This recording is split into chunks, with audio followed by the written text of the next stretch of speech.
सर्वप्रथम आप सभी का लक्ष्य अकेडमी ऑनलाइन प्लेटफॉर्म पर हार्दिक स्वागत अभिनंदन। मैं अमित मिश्रा आपके लिए लेकर के आया हूं संस्कृत विषय, और संस्कृत विषय में आज हम लोग बहुत ही महत्वपूर्ण प्रकरणों को पढ़ने वाले हैं जिसका नाम है संस्कृत त्रिमुनियों का एक सामान्य परिचय। इसके पहले हम लोगों ने माहेश्वर सूत्र पर चर्चा कर चुके हैं। आज हम लोग पढ़ेंगे त्रिमुनि, जो आपके यूपी टेट, सुपर टेट और अन्य राज्यों के टेट में बहुत ही महत्वपूर्ण भूमिका अदा करता है संस्कृत के त्रिमुनि। यहाँ से 1-2 नंबर के सवाल प्रश्न हर बार परीक्षा में पूछे जाते हैं। तो आइए बिना देरी किए हुए हम लोग देखते हैं व्याकरण शास्त्र के त्रिमुनि। संस्कृत व्याकरण के कौन है? त्रिमुनि। तो सबसे पहले मुनियों में, 3 मुनियों में सबसे पहला जो नाम लिया जाता है वो है पाणिनि। कौन है बच्चा? पाणिनि। सबसे पहले जो नाम लिया जाता है वो है पाणिनि। प्रथम मुनि कौन है? यदि आपसे परीक्षा में सवाल पूछे कि व्याकरण शास्त्र के त्रिमुनियों में प्रथम मुनि कौन है या प्रथम मुनि में कौन परिगणित है, तो आपका जवाब होगा पाणिनि। ठीक है ना? दूसरे मुनि कौन है? दूसरे मुनि है कात्यायन और तीसरे मुनि है पतंजलि। देखिए आपके सामने पाणिनि, कात्यायन और पतंजलि, ये संस्कृत जगत के त्रिमुनि हैं। कौन है बच्चा? त्रिमुनि। आगे बढ़ते हैं हम लोग।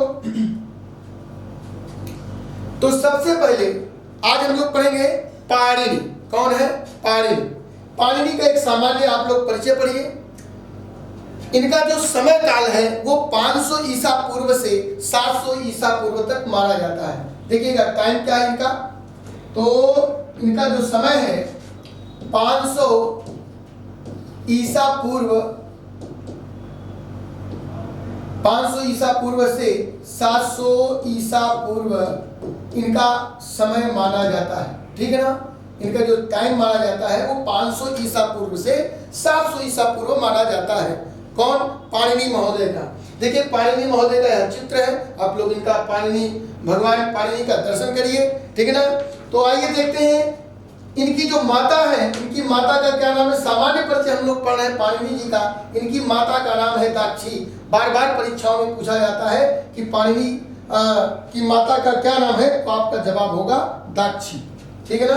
चलो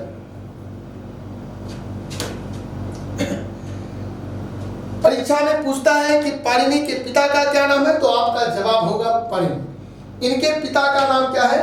पाणिनि। और शास्त्रों में इनके मामा का भी नाम मिलता है। इनके मामा का नाम है व्याधि। क्या नाम है बच्चा? व्याधि। और इनका जो छोटा भाई यानी कि पाणिनि के छोटे भाई का नाम कौन है? तो पिंगल मुनि। क्या है? पिंगल मुनि। ठीक है ना? पिंगल मुनि ये छंद शास्त्र के प्रणेता भी माने जाते हैं। छंद शास्त्र के प्रणेता। ठीक है ना? देखते हैं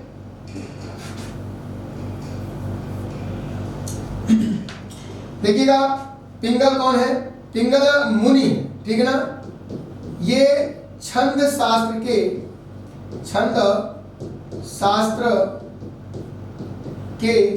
प्रणेता माने जाते हैं। प्रणेता। ठीक है ना? छंद शास्त्र के प्रणेता कौन है? पिंगल मुनि है, और ये पाणिनि के छोटे भाई माने जाते हैं। ठीक है ना? बार बार परीक्षाओं में एक सवाल और आपसे पूछता है कि पाणिनि के गुरु का क्या नाम है, तो आपका जवाब होगा उपवर्ष अथवा वर्ष। ठीक है ना? दोनों ग्रंथों में मिलते हैं दोनों नाम गुरु के, एक उपवर्ष भी मिलता है और वर्ष भी मिलता है। ठीक है ना? तो फिर से देखते हैं हम लोग एक सामान्य परिचय का हम लोग अध्ययन कर रहे हैं। किनका परिचय का अध्ययन कर रहे हैं? तो महर्षि पाणिनि का। ठीक है ना? महर्षि पाणिनि की माता का क्या नाम है? दाक्षी। पिता का नाम है परिण। जन्म स्थान इनका जो है वो है सालातुर ग्राम। ठीक है ना? सालातुर ग्राम यह जो है पाकिस्तान के लाहौर जिले में स्थित है इस समय। ठीक है ना? मामा का नाम इनके है व्याधि। छोटा भाई इनका कौन है? पिंगल मुनि, जो छंद शास्त्र के प्रणेता माने जाते हैं। और बार बार परीक्षाओं में आपसे पूछा जाता है कि पाणिनि के गुरु का क्या नाम है, तो आपके सामने ABCD 4 ऑप्शन दे दिया जाता है, जिसमें से सही जवाब आपका होगा उपवर्ष अथवा वर्ष। आइए आगे देखते हैं हम लोग। पाणिनि का उपनाम परीक्षा में अभी परीक्षा की दृष्टि से बहुत ही महत्वपूर्ण है। हमेशा पाणिनि के गुरु का पाणिनि का जो उपनाम है, जैसे आपके घर का नाम छोटू मोटू इत्यादि पड़ता है ना, ऐसे ही इनका कुछ उपनाम है। किनका? पाणिनि महोदय का। हम लोग इस समय क्या पढ़ रहे हैं? पाणिनि महोदय का, यानी पाणिनि महर्षि पाणिनि का एक सामान्य अध्ययन, ठीक है ना। तो इनका उपनाम क्या है? तो पहला इनका नाम दिया गया, इनका पहला नाम दिया गया क्या? हाँ, इनका पहला नाम है पाणिनि, ठीक है ना। दूसरा नाम इनका मिलता है पाणिनि, तीसरा नाम इनका मिलता है दाक्षी पुत्र। चूंकि इनकी माता का क्या नाम है? दाक्षी। पाणिनि की माता का नाम है दाक्षी, इसीलिए इनको दाक्षी पुत्र भी कहा जाता है, ठीक है ना। चौथे मुनि जो है वो है सालंकी। क्या है? सालंकी। और पांचवा जो इनका नाम है वो है शालातुर्य। क्या नाम बच्चा? शालातुर्य। और छठा जो इनका नाम मिलता है वो है आहिक। क्या नाम है? आहिक। चूंकि ये शालातुर ग्राम से संबंध रखते हैं, इसीलिए इनका एक नाम सालंकी और दूसरा नाम शालातुर्य भी माना जाता है, ठीक है ना। बार बार परीक्षाओं में पूछा जाता है कि दाक्षी पुत्र के नाम से कौन जाना जाता है। आपके सामने 4 विकल्प होते हैं, पाणिनि, कात्यायन, पतंजलि, व्यास। तो आपका सही जवाब होगा पाणिनि। कौन है? पाणिनि। यानी कि दाक्षी पुत्र किसे कहा जाता है? महर्षि पाणिनि को कहा जाता है। आइए अब इनके ग्रंथों पर हम लोग विचार करते हैं, इन्होंने कौन कौन से ग्रंथ लिखे। आइए आगे बढ़ते हैं। पाणिनि महोदय ने जो सबसे पहला ग्रंथ लिखा है वो अष्टाध्यायी है, ठीक है ना। कौन सा है? अष्टाध्यायी। चलो, अष्टाध्यायी देखिएगा। अष्टाध्यायी संस्कृत जगत का सबसे पहला ग्रंथ है। संस्कृत जगत का, संस्कृत व्याकरण जगत का सबसे पहला ग्रंथ कौन सा है? अष्टाध्यायी है। अष्टाध्यायी के कारण ही महर्षि पाणिनि बहुत प्रसिद्ध हुए, ठीक है ना। इसके पहले वीडियो हम लोगों ने चर्चा किया था कि महर्षि पाणिनि ने भगवान भोलेनाथ की तपस्या किया और भगवान भोलेनाथ प्रसन्न हुए और वे नृत्य करने लगे। नृत्य करते करते भगवान ने डमरू बजाया है, ठीक है ना। इसी में एक श्लोक बड़ा विद्वानों के द्वारा बड़ा प्रसिद्ध है, गाया जाता है कि नृत्यावसाने नटराज राजौ ननाद ढक्काम नवपंचवारम उद्धरतु कामाः सनकादिसिद्धाम् एतद्विमर्शे शिवसूत्रजालम, ठीक है ना। तो भगवान भोलेनाथ ने डमरू बजाया है और 14 बार बजाया है और उसी ध्वनि को सुनकर के महर्षि पाणिनि ने अपने माहेश्वर सूत्र में जो है इसको सजो दिया, ठीक है ना। आप कह सकते हैं कि संस्कृत का जो ककहरा है, संस्कृत का जो वर्णमाला है वही माहेश्वर सूत्र है। इसकी चर्चा हम लोग कर चुके हैं। तो आइए देखते हैं, इसी के सहारे यानी माहेश्वर सूत्र के सहारे ही सूत्रों का निर्माण हुआ और अष्टाध्यायी ग्रंथ का निर्माण हुआ, ठीक है। बार बार परीक्षाओं में पूछा जाता है कि अष्टाध्यायी ग्रंथ किसने लिखा, तो आपका जवाब होगा महर्षि पाणिनि। आइए देखते हैं, एक सामान्य अध्ययन सा करते हैं हम लोग। अष्टाध्यायी में कुल 8 अध्याय, जैसे कि नाम से ही दिखाई पड़ा अष्टाध्यायी, यानी 8 अध्यायों का समूह। इसमें 8 अध्याय है, 32 पाद है और लगभग 4000 सूत्र है, ठीक है ना। और प्रत्येक अध्याय में यानी एक अध्याय में कुल 4 पाद होते हैं। कितने पाद होते हैं? 4 पाद में विभक्त होते हैं, ठीक है ना। और ऐसे ही दूसरे पाद में भी 4 होंगे, तीसरे में भी 4 होंगे, यानी 8 चौक कितना हुआ भैया? 8 चौक 32 हुआ। कभी कभी परीक्षा में पूछता है कि प्रथम अध्याय में कितने पाद है, तो आपका जवाब होगा कि प्रथम एक अध्याय में यानी प्रथम अध्याय में 4 पाद होते हैं। इस प्रकार से 8 चौक 32 कुल जो है पादों की संख्या कितनी है? 32 है और लगभग 4000 सूत्र है, ठीक है ना। और इनकी और भी कृतियां हैं, जैसे प्रत्याहार, ये प्रत्याहार का निर्माण, ठीक है ना। और इनका गण पाठ, धातु पाठ, पुरादि सूत्र, लिंगानुशासन नम और पाणिनीय शिक्षा, ठीक है ना। द्विरफ कोश और इनका जाम्बवती विजय, ठीक है ना। जाम्बवती विजय को ही पाताल विजय कहते हैं, ठीक है ना। देखिएगा, जाम्बवती विजय को ही हम पाताल विजय कहते हैं। कभी कभी परीक्षा में सवाल आपसे पूछता है कि पाणिनि महोदय के द्वारा कौन सा महाकाव्य लिखा गया है, तो आपका सही जवाब होगा बच्चों जाम्बवती विजय। ठीक है ना। तो ये इनका ग्रंथ था, इनका एक सामान्य अध्ययन हम लोग कर रहे हैं। ठीक है ना। ये पाणिनि की चर्चा चल रही है, महर्षि पाणिनि की चर्चा हम लोग कर रहे हैं। महर्षि पाणिनि का जो सबसे पहला ग्रंथ है वो है अष्टाध्यायी। बार बार परीक्षाओं में आपसे पूछा जाता है, वो चाहे यूपी टेट हो, चाहे सुपर टेट हो, चाहे अन्य राज्य के आपके टेट के पेपर होते हैं, और संस्कृत से यदि प्रश्न पूछते हैं तो त्रिमुनि से 1 नंबर या 2 नंबर का सवाल पक्का है, पूछता है। ठीक है ना। अब दूसरे मुनि की चर्चा हम लोग करते हैं। दूसरे मुनि है कात्यायन। कौन है बच्चा? कात्यायन। आपके सामने महर्षि कात्यायन का चित्र लगा हुआ, आप महर्षि कात्यायन का चित्र देखिए और इनका दर्शन करिए। ठीक है ना। बोलिए महर्षि कात्यायन भगवान की जय। ठीक है ना। अब आगे देखते हैं। अब जैसे आपके घर का नाम होता है, जैसे पाणिनि के कुछ उपनाम मिले हैं, ऐसे ही कात्यायन का कुछ उपनाम है।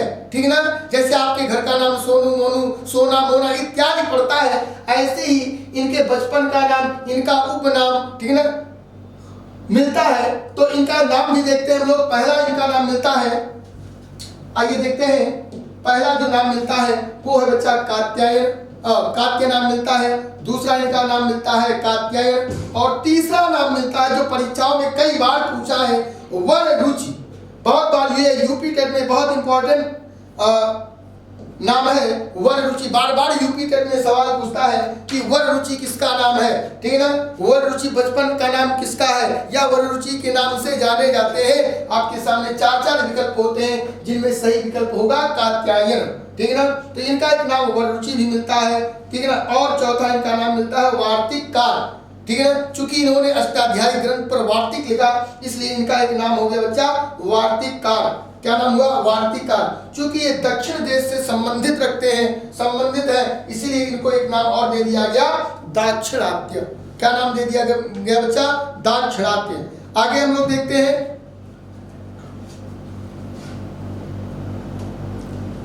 अब ये कात्यायन की एक सामान्य चर्चा होगी। ठीक है ना।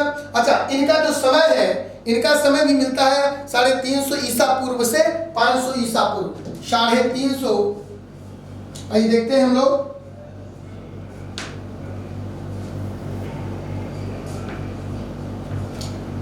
इनका जो जन्म समय है, जो विद्वानों के द्वारा जाना गया, 350 ईसा पूर्व, 350 ईसा पूर्व से लेकर के 500 ईसा पूर्व तक माना जाता है।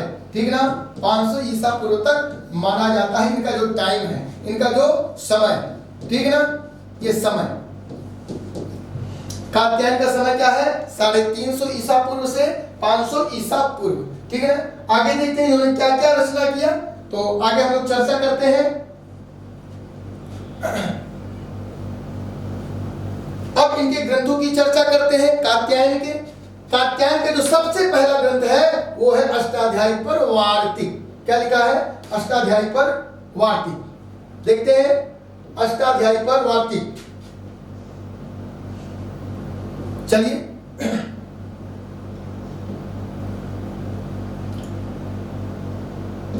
हाँ, इन्होंने अष्टाध्यायी पर वार्तिक लिखा।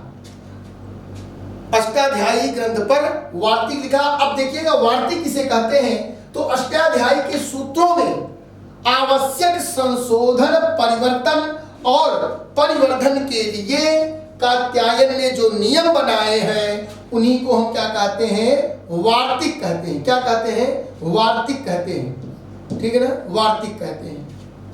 तो सबसे पहला इन्होंने जो ग्रंथ लिखा है वो है अष्टाध्यायी पर वार्तिक। कभी कभी परीक्षा में सवाल पूछता है कि अष्टाध्यायी पर वार्तिक किसने लिखा, तो आपका जवाब होगा कात्यायन अथवा वार्तिक। इसलिए देखिएगा इन्होंने अष्टाध्यायी पर वार्तिक लिखा है, इसलिए इनका नाम क्या मिलता है? वार्तिककार। क्या कहते हैं इनको? इनको वार्तिककार भी कहते हैं। बार बार परीक्षाओं में पूछा जाता है कि वार्तिककार किसे कहा जाता है, तो कात्यायन को वार्तिककार कहा जाता है। देखिए इनका और भी ग्रंथ मिलता है, स्वर्गारोहण। क्या नाम मिलता है? स्वर्गारोहण। यह महाकाव्य ग्रंथ है। ऐसे ही इनका भ्राग श्लोक मिलता है। ये सब कृतियां हैं, इनकी रचनाएं हैं। कात्यायन स्मृति ये इन्हीं की रचना है। उभय सारिका यह नाटक ग्रंथ है, ये भी जो है कात्यायन की कृति। ठीक है ना। तो ये एक सामान्य चर्चा हम लोग कर रहे हैं पाणिनि कात्यायन। अब आगे बढ़ते हैं हम लोग पतंजलि, ठीक है ना। तो तीसरे यानी त्रिमुनियों में तीसरे नंबर के जो मुनि है वो कौन है? महर्षि पतंजलि। कौन है बच्चा? महर्षि पतंजलि। दर्शन करिए महर्षि पतंजलि का, ठीक है ना। एक सामान्य ढंग ये हर समय आपके दिमाग में होना चाहिए, क्योंकि यदि आप संस्कृत पढ़ रहे हैं और त्रिमुनि को नहीं जाने तो सब बेकार हो गया, ठीक है ना। इसलिए सबसे पहला ज्ञान आपके पास, यदि आप संस्कृत पढ़ रहे हैं तो त्रिमुनियों का ज्ञान आपके पास होना अति आवश्यक है, ठीक है ना। तो तीसरे मुनि में आते हैं पतंजलि, ठीक है ना। बोलिए महर्षि पतंजलि भगवान की जय। आइए देखते हैं, इनका भी उपनाम मिलता है, जैसे पाणिनि कात्यायन का उपनाम मिलता है, ऐसे ही पतंजलि का भी उपनाम मिलता है। तो इनका एक नाम, बहुत प्रसिद्ध नाम मिलता है, इनका एक नाम मिलता है गोणिका पुत्र। क्या नाम मिलता है? गोणिका पुत्र। देखते हैं हम लोग, इनका पहला जो नाम मिलता है वो है गोणिका पुत्र। दूसरा, इनका चूंकि इनकी माता का नाम गोणिका है इसलिए इनको गोणिका पुत्र कहा गया। जैसे पाणिनि की माता का नाम दाक्षी था और उसीलिए दाक्षी पुत्र के नाते ही पाणिनि को दाक्षी पुत्र कहा गया। क्योंकि उनकी माता का नाम दाक्षी है इसलिए पाणिनि का क्या नाम मिला? दाक्षी पुत्र। ऐसे ही पतंजलि की माता का क्या नाम है? गोणिका, इसीलिए पतंजलि को गोणिका पुत्र भी कहा गया, ठीक है। दूसरा, इनको गोनर्दीय कहा गया, क्योंकि कुछ लोग मानते हैं ये गोंडा जिले के निवासी मानते हैं, यूपी में गोंडा जिला है, तो बहुत सारे लोग इनको जो है गोनर्दीय के नाम से भी जानते हैं, ठीक है ना। तीसरा इनका नाम मिलता है अहिपति और चौथा इनका नाम मिलता है, अहि माने होता है बच्चा सर्प, ठीक है ना।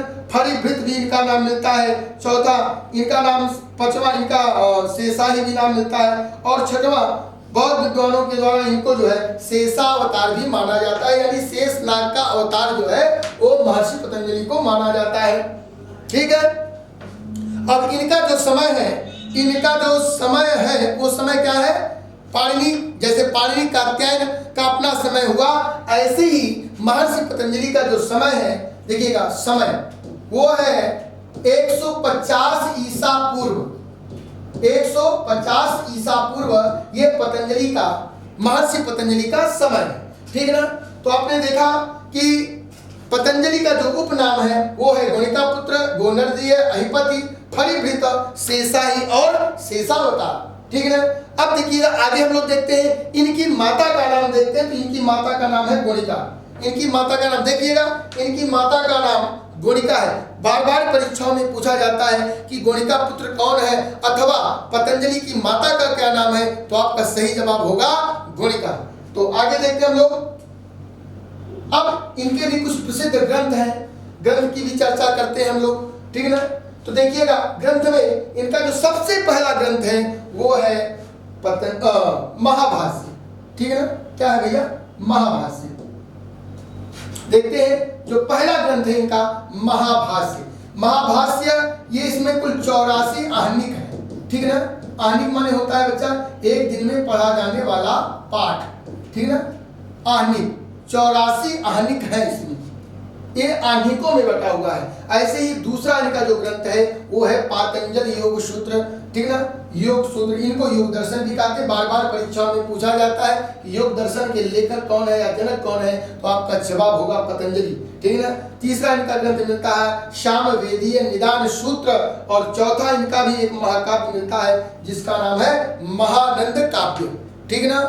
महानंद काव्य यानी कि त्रिमुनियों ने एक एक महाकाव्य भी लिखा है। त्रिमुनियों के द्वारा एक एक महाकाव्य लिखा गया है, जैसे जाम्बवती विजय, ठीक है ना। इसको आप ट्रिक के माध्यम से भी समझ सकते हैं, ठीक है ना। जाम्बवती विजय, स्वर्गारोहण और महानंद काव्य, JSM, ठीक है ना। जाम्बवती विजय किसने लिखा है, तो आपका जवाब होगा पाणिनि, ठीक है ना। स्वर्गारोहण किसने लिखा है, तो आपका जवाब होगा पाणिनि, कात्यायन हो जाएंगे। और महाभाष्य, ठीक है ना। और आपके महानंद काव्य के लेखक कौन हो जाएंगे, पतंजलि, ठीक। तो JSM जाम्बवती विजय को हम क्या कहते हैं, पाताल विजय कहते हैं। जाम्बवती विजय या महाकाव्य की चर्चा हो गई। ये देखिए महाकाव्य है, ये त्रिमुनियों का महाकाव्य है। ये आपके लिए ट्रिक है कि जाम्बवती विजय के लेखक कौन है, तो महर्षि पतंजलि है। और स्वर्गारोहण काव्य के लेखक कौन है? तो वो है कात्यायन। और महानंद काव्य के जो जनक है, महानंद काव्य के लेखक कौन है? वो है पतंजलि। कौन है बच्चा? पतंजलि। तो एक सामान्य सा अध्ययन हम लोगों ने आज कर लिया अपने त्रिमुनियों के बारे में, ठीक ना। ये त्रिमुनि संस्कृत जगत के पितामह माने जाते हैं। कौन कौन? पाणिनि, कात्यायन और पतंजलि। बार बार यह देखिएगा, एक सामान्य अध्ययन था और एक बहुत ही बढ़िया अध्ययन हुआ पाणिनि, कात्यायन और पतंजलि का, जो आपकी परीक्षा की दृष्टि से बेहद ही महत्वपूर्ण है, बार बार परीक्षाओं में पूछा जाता है, ठीक ना। तो यहाँ से बनने वाले प्रश्न बहुत सारे बनते हैं, जैसे कि त्रिमुनियों में कितने मुनि परिगणित हैं? तो आपका जवाब होगा 3। त्रिमुनियों के अंतर्गत कौन कौन से मुनि आते हैं? तो आपका जवाब होगा पाणिनि, कात्यायन, पतंजलि, ठीक ना। आपसे परीक्षा में यदि सवाल पूछ ले कि वर रुचि के नाम से कौन जाना जाता है? तो आपका जवाब होगा कात्यायन। अथवा आपसे सवाल पूछे कि दाक्षिपुत्र किसे कहते हैं? तो आपका जवाब होगा पाणिनि। यदि आपसे परीक्षा में सवाल पूछे कि गणिका पुत्र के नाम से कौन जाना जाता है? तो आपका जवाब होगा पतंजलि, ठीक है। यदि आपसे परीक्षा में सवाल पूछे कि सूत्रकार किसे कहते हैं? तो आपका जवाब होगा महर्षि पाणिनि। और आपसे परीक्षा में सवाल पूछे कि वार्तिक काल किसे कहा जाता है? तो आपका जवाब होगा कात्यायन। और यदि परीक्षा में सवाल पूछे कि महाभाष्यकार कौन है? तो आपका जवाब होगा पतंजलि। तो बहुत बहुत धन्यवाद, बहुत बहुत साधुवाद। आप लक्ष्य एकेडमी के ऑनलाइन प्लेटफॉर्म से जुड़िए और आप हमारे चैनल यानी लक्ष्य एकेडमी यूट्यूब चैनल को आप सब्सक्राइब करिए, लाइक करिए, कमेंट करिए। बहुत बहुत धन्यवाद, बहुत बहुत साधुवाद। जय संस्कृतम।